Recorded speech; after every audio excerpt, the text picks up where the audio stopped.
So what's it like to build in the Colink Strongman? I think that's what it's called. No, it's just called the Stronghold.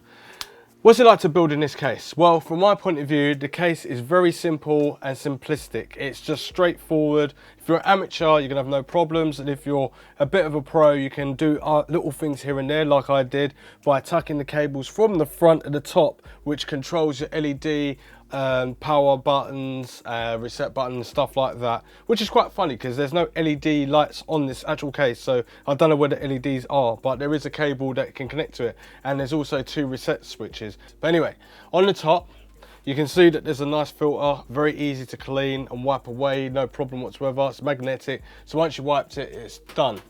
I like the fact that the case is white. It's got a nice glass, tempered glass panel. It's got a big border, but this border is smaller than what it is here, and it just kind of takes the aesthetic, makes it look very nice. You can see that I've got a mechanical hard drive in the front there. It gives it a little bit of a different atmosphere, I think. It looks different. Normally it's really hidden away, but you can see that I've got a hard drive there. Now, it comes with 2 fans, the 2 120mm fans, one for the front, one for the back for an exhaust. Now it's kind of in the wrong place for me because it was at the bottom, so I'll just put it up to the middle so I can take some cool, clean air through the front. But as you can see, it's tempered glass from the front here, and it's completely flushed at the front of the actual case. So if I just spin the case around slightly, it's completely flush. But on the side here, we do have some breathable holes, which is nice. You've got a nice little bit of intake at the front there, and the cable, this comes off pretty easily. The aesthetics are nice. It's kind of like a machine white and everything like that. I like that. And then at the back you got your 7 expansion slots, and you always got one that doesn't fit the actual graphics card itself. But other than that, it just looks pretty cool. Yeah, so you can put 2 SSDs in the back. Cable management's not bad. It's got enough room for a power supply, no problem whatsoever. The glass is not tinted. It's just got this lovely little border around it. I do like it. Temperatures I was kind of hitting, which I'm going to show you later, but it went up to about 60 degrees. No, I think it's about 65 degrees on just the whole setup that I've got here. I've got a £600 or under £600 setup in here, not including the case's price. So everything in here is like about £700, and I'm just using what I've got. So I've got a fan here for exhaust, 120mm. Then I've got a fan for the CPU, which is a 2400G. We've got NVMe, so that's producing heat. Then obviously the RAM controls its own heat, which it likes a bit of heat. But also cool intake, but only from the back there or in the front.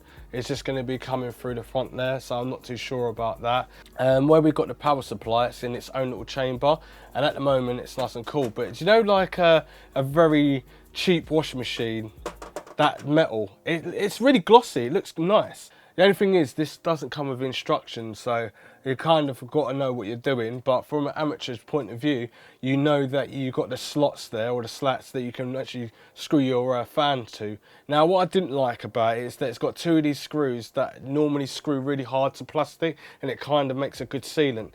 And then you've got 2 long screws that will fit like a radiator on. So you've got 2 screws at the top, and then 2 of these like wood screws that are going into the plastic at the bottom. And you have to undo it from inside for the 2 screws at the bottom, and then the other 2 screws you've got to do it from the outside. Then you have to obviously take that panel off and obviously screw the mechanical hard drive in there as well. But other than that, it does look pretty cool. I could put another mechanical hard drive in there, no problem whatsoever. It can fit a couple of SSDs or 2.5 inches, a couple of mechanicals or SSDs there as well. Yeah, it looks nice. I think it's aesthetically pleasing. You can put 2 140 fans at the top there, so 280 in total. You can't put really a radiator at the top there. It's got the like mounting holes, but that's more like for the fans and stuff. But other than that, I think it is a pretty decent case, like just to get it and put your stuff together. I think I've done a time lapse, so I'll show you that on Twitter, but it took me like hardly any time to put it together. I've literally put it together and put the monitor and the mouse, keyboard, had it all set up all on the table with under an hour, just like the whole thing. And I was playing a game, like probably about 3 games on it, so it's pretty decent. But for carpet, if you put this on carpet, it will definitely drown out the power supply and suffocate it. But yeah, for aesthetics, let's say I can't remember how much the price is. I think this is about, is it £80? No, I think it's £50. I think this case is £50. So you can get this a little bit cheaper than 50 quid. But I'm going to leave a link in the description down below where you can buy this case. But that is pretty decent. This is a nice, oh, hold up. Oh yeah, I forgot to even go about the radiators as well. So yeah, you can put radiators in the front there as well and get it nice and cool. But as it doesn't come with any instructions, which is really weird, it's really annoying. But let's just, so it's saying that this case is designed for motherboards with extended ETX motherboards. Yes, it will definitely fit an ETX motherboard in there because it has got cutouts. I'll tell you what, to get the EPS connector, which is your 8 pin at the top there, or 4 pin, it was easy. I could literally just pull it out from the top, put all the build in and clip it in. What I didn't like is these little back bits, you know, like the PCI brackets on the back where you take them out to put the graphics card in, or like an audio card or something like that. Basically, you have to undo them and break the metal on the back before you put the motherboard in. I had to do it afterwards because I wasn't going to take all those screws out. It doesn't work with like the PSU screws. It also uses the ones that have washers on it, and it just looks like a little spaceship screw. I can't remember what they're called, but it uses those screws, and they were like a bit annoying to use because like the power supply screws, which are like big thick hexagon ones, they screw straight to the motherboard and keep it secure.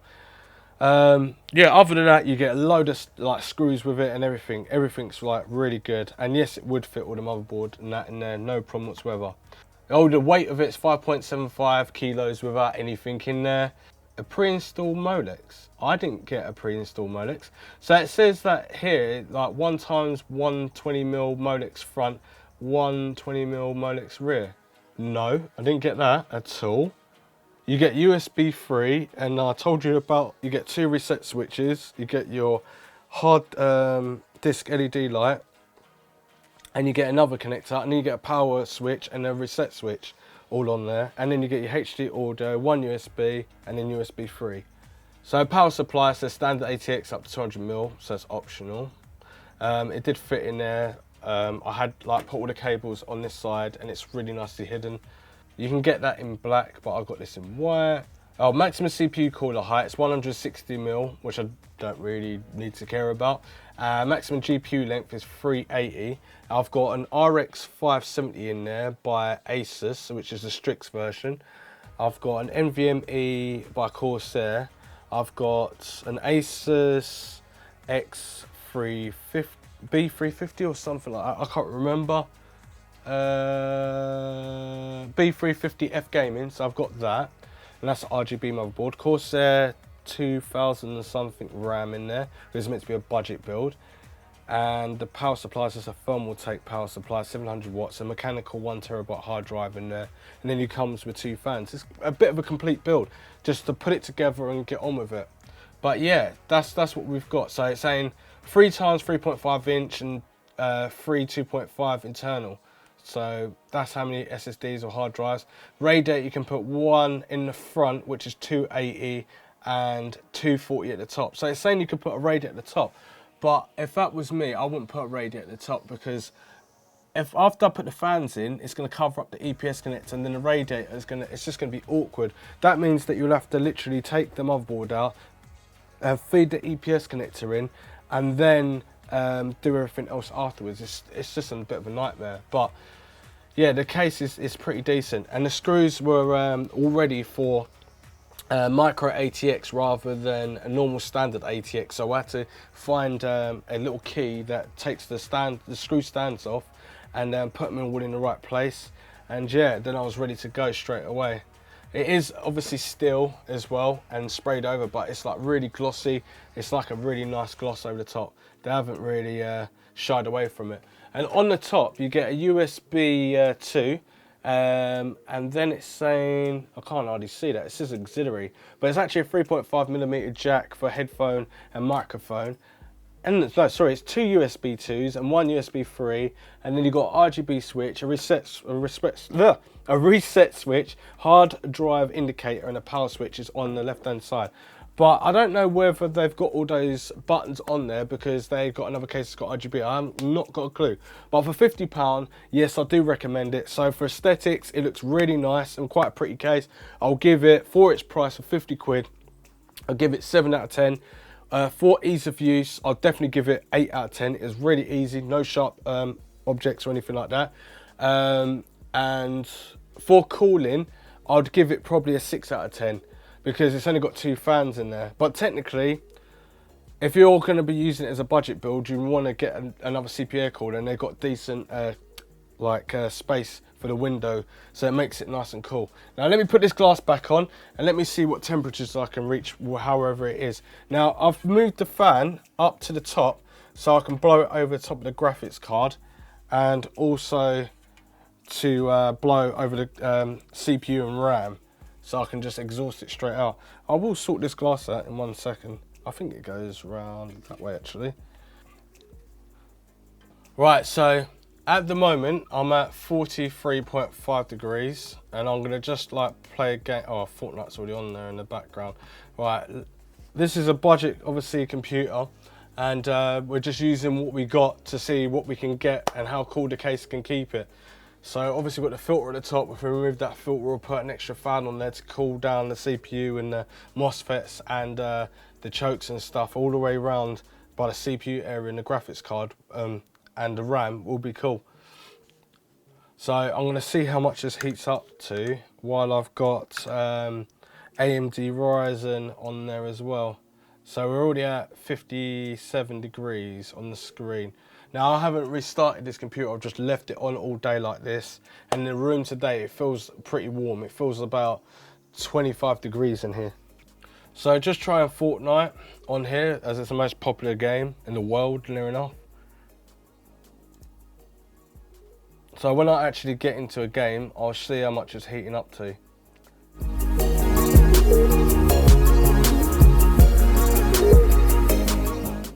So we're at 60 degrees at the moment.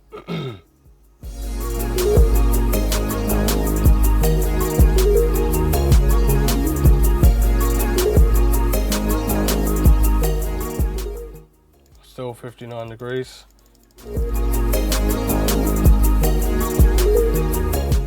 So we hit 65 degrees, and this is at stock as well. So at the moment it's gone down to 48 degrees, 47, so that's not too bad. That's pretty decent. That's with nothing going on at the moment. I'm just going to run Cinebench quickly and see what we rack up to. I want to see how much the CPU and how much, because these fans look like they're rotating pretty fast at the moment. Doesn't sound pretty loud though. Right, so let me run this CPU. So we're already at 73 degrees, 74. 75, 76,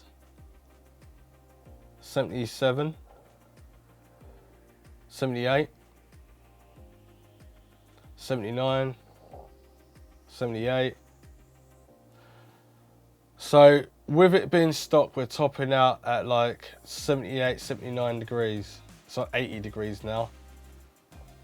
So we're at 81. So it hit 80 something degrees, so it's not too bad, because considering I'm only using a crappy like CPU air cooler, if I had a really decent air cooler, I reckon it would probably be in like the 50s max. Now let's check out the graphics. But my scores improved though from last time, from 582 to 750 with a budget computer. But it's saying that i7-47-700K could, wow, that's pretty good actually. I didn't even overclock this. And that's clocked at 4.4. So I could easily beat that. I could probably, I don't know, I'm gonna probably overclock this budget computer, see if I can get to that level. Let's open OpenGL with the graphics. So temperature starts at like 46, 47 degrees. Ramped up to 52. CPU is running at 52 degrees as well.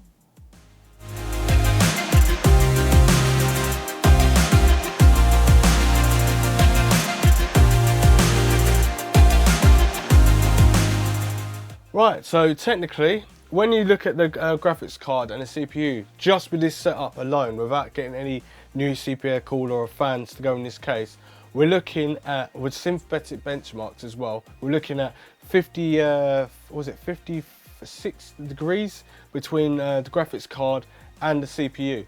And this computer's been on all day from morning, from 9:30, and it's like 5 o'clock now in the day. So technically, if you're playing a game, that's what the results you can look at. But if you're looking at more intensive game, the more like strain of the graphics, even though that's a benchmark, technically it's going to be up and down and all that. You need further more testing, but that is pretty decent for what you got. You can just use that. You've got tempered glass, no airflow through the side, no airflow through the front, just airflow through on the side, on the back panel, exhaust at the top and exhaust at the back. But yeah, other than that, great case, definitely highly recommend it. So if you like this video, subscribe, share, like, follow me on all social media platforms like Facebook, Twitter and all that, because technically I might do a time lapse before this video even goes up, and then you'll see what the video is going to be entailed and stuff and what components are in there. It's always great to come back because I'm always putting different components in or testing different things. It's never about just being a case. Even though the case is about aesthetics, it's also about, before aesthetics, is about airflow and obviously keeping everything tidy and easy to obviously build in and stay premium. Anyway, I'll see you next one. Thanks for watching. Roger and out.